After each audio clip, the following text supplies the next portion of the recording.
Hello everyone, कैसे हैं आप लोग। तो दोस्तों मैं आज घर और किचन के लिए कुछ ऐसे छोटे छोटे है टिप और एंट्री लेके आ चुकी हूँ कि आपके किचन में भी काफ़ी काम आने वाले हैं और आपके टाइम भी और पैसे भी बचने वाले हैं। जी हाँ दोस्तों, चलिए दोस्तों टिप को शुरू कर लेते हैं। नमस्कार दोस्तों, क्रिएटिव वुमन में आप सभी का स्वागत है।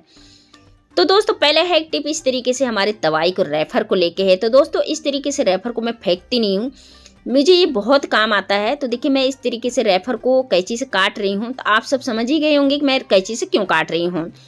तो दोस्तों पहली बात तो ये है कि कैंची का अगर आपके धार इस तरीके से कम है तो इस तरीके से ये जो दवाई का रेफर है इसको आप कटिंग कर लीजिए। 2 से 3 रेफर को हम कटिंग कर लेंगे तो आप देखेंगे इसके बाद क्या होगा ना कि हमारे ये जो कैंची का धार है काफ़ी अच्छी तरीके से ये धार बिल्कुल क्लीन हो जाता है। तो चलिए हमारे कैंची का धार काफ़ी मोटा भी था, तो मैंने इस तरीके से जब दवाई के रेफर को काटा तो आप देख पा रहे होंगे काफ़ी अच्छी तरीके से ओके हो चुका है। तो इस तरीके से कपड़ा काफ़ी अच्छी तरीके से काट रहा है। जी हाँ दोस्तों, छोटा सा ट्रिक है पर ये बहुत ही काम का है। इस ट्रिक को आप लोग एक बार ज़रूर ट्राई कीजिएगा। तो चलिए दोस्तों हमारे कैंची का धार तो बिल्कुल ओके हो चुका है। तो अगला सॉल्यूशन देख लेते हैं कि हमारा क्या है। मिक्सी के जार को लेके है। तो दोस्तों आपने देखा होगा मिक्सी का जार हम इस्तेमाल करते करते ये जो मिक्सी का ये जो ब्लेड होता है, जार का ब्लेड होता है, कोई भी चीज़ हम इसमें पीसते पीसते आपने देखा होगा कि ये मोटा हो जाता है और ये सही से क्लीन नहीं कर पाता है। कोई भी चीज़ कोई जल्दी से पीस नहीं पाता है, मोटा हो जाता है इसका धार। तो हमें क्या करना है, इस तरीके से जो दवाई का रेफर है जो मैंने काटा हुआ था उसी को ही मैं मिक्सी जार ग्राइंडर में डालूंगी और इसमें 1 चम्मच नमक डाल दूंगी। नमक दोस्तों क्या है ना कि ये जो मिक्सी का ये जो ब्लेड होता है जार का, ये बहुत ही अच्छा क्लीनिंग ले आता है और धार को काफ़ी अच्छा ये बनाता है। तो चलिए मैंने मिक्सर ले लिया है और उसमें ये जो मैंने ये मिक्सर जार का ये मैंने जो लिया है इसका जार, और इसको अच्छी तरीके से लगाते हुए मैं इसको ग्राइंडर कर लूँगी। तो दोस्तों ग्राइंडर करने से जितने भी इसमें जिद्दी से जिद्दी दाग भी है नीचे बैठा हुआ, बिल्कुल ब्लेड के पास आपने देखा होगा दोस्तों इसमें बहुत ही मोटे मोटे डस्ट भी बैठे रहते हैं, बिल्कुल भी साफ़ नहीं होता है, वो भी साफ़ हो जाएगा। और साथ ही ये जो ब्लेड है मिक्सी का ग्राइंडर का, और ये बिल्कुल ये भी तेज़ धार हो जाएगा। तो आप देख पा रहे होंगे पहले से काफ़ी अच्छा हो। 2-3 राउंड मुझे इस तरीके से घुमा लेना है और जितना भी नीचे ब्लेड के नीचे जिद्दी से जिद्दी बैठा हुआ रहता है वो भी साफ़ हो जाएगा।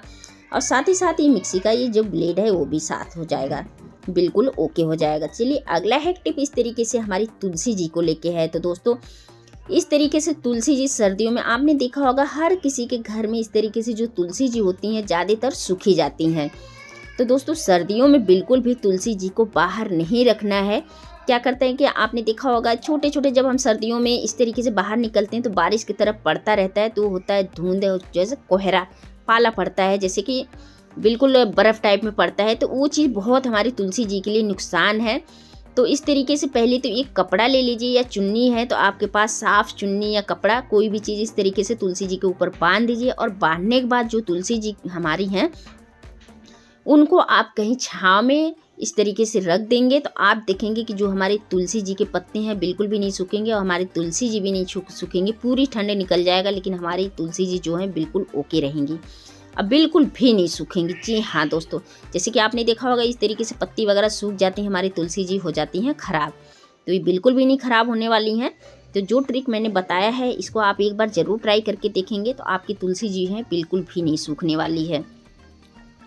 तो चलिए दोस्तों अगला हैक टिप देख लेते हैं। अगला हैक टिप दोस्तों इस तरीके से जो मूंगफली हम खाते हैं, तो आपने देखा होगा दोस्तों मूंगफली खाना किसको नहीं पसंद है, हम सभी को पसंद है।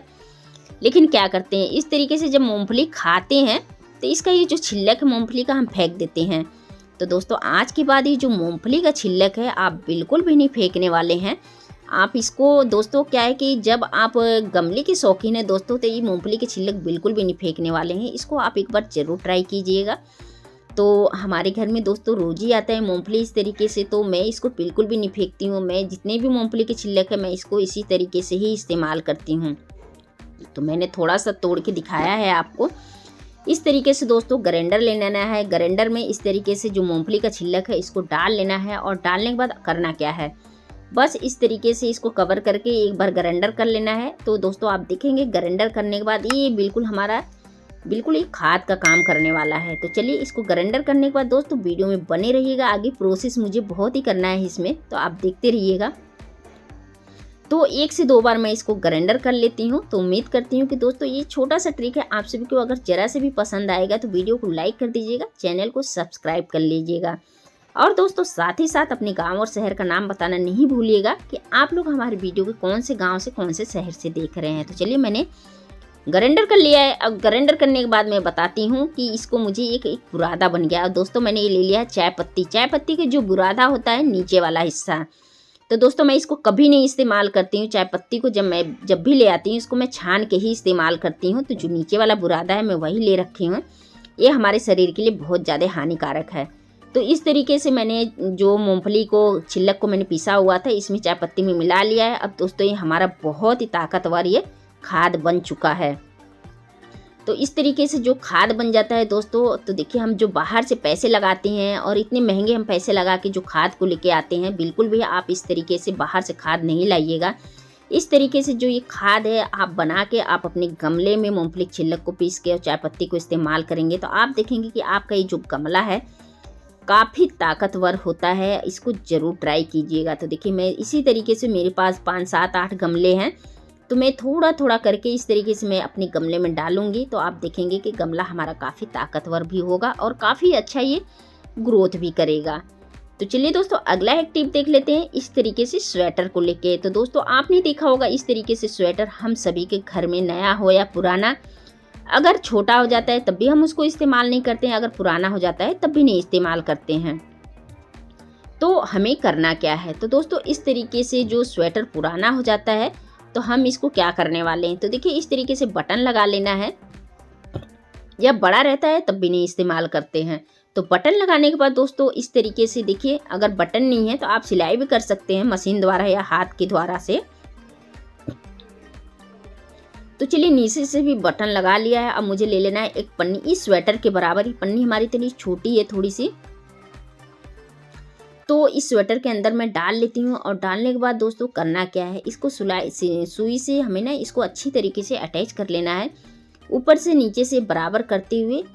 तो देखिए मैंने बराबर करते हुए हमारा ये बटन भी मैंने लगा लिया है और ऊपर से भी थोड़ा इसको सही करके और मुझे इसको अच्छी तरीके से चारों तरफ से ये सुई से मुझे अटैच कर लेना है। तो दोस्तों ये छोटा सा हमारा ये ऑर्गेनाइजर बन के रेडी होने वाला है। तो दोस्तों खास तौर उनके लिए है जो हमारे घर में छोटे बच्चे रहते हैं, जो 2 से 3 महीने या तो शुरू में किसी किसी को डिलीवरी हो जाती है, उनके लिए बहुत ही अच्छा ये ट्रिक है। तो दोस्तों अगर आपके पास छोटे बच्चे हैं तो इस ट्रिक को ज़रूर एक बार देखिएगा और ट्राई भी कीजिएगा।